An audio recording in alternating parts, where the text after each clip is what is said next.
In 1984, a Yale theologian named George Lindbeck published what turned out to be a remarkably influential little book called The Nature of Doctrine. And in some ways, it articulated and encapsulated a school of thought, a theological flavor and style that came to be called post-liberalism. That same Yale school or post-liberal school of thought is associated with folks like Stanley Hauerwas or Richard Hayes or George Fry and many more. When I was writing Who's Afraid of Relativism, the project ends with an entire chapter devoted to this book, The Nature of Doctrine. And it's fun that Who's Afraid of Relativism is published now in the year of the 30th anniversary of that book.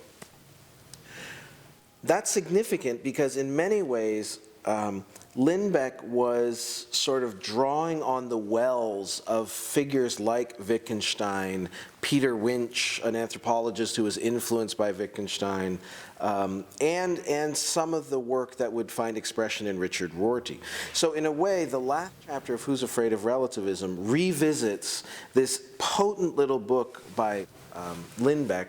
And what I was amazed by is how incredibly prescient Lindbeck was in analyzing the impact and significance of Christian communities of practice for mission and evangelism.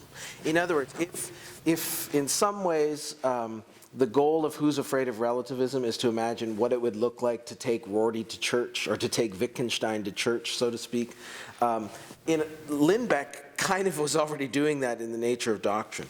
And one of the things that Lindbeck emphasized is mission and evangelism and witness in our contemporary postmodern context couldn't just be the propositional dissemination of information.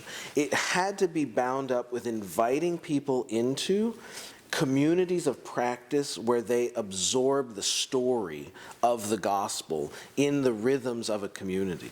And it was just striking to see him saying that already in 1984 and criticizing what I think have turned out to be dead ends in terms of what the church thought meant being relevant to the culture.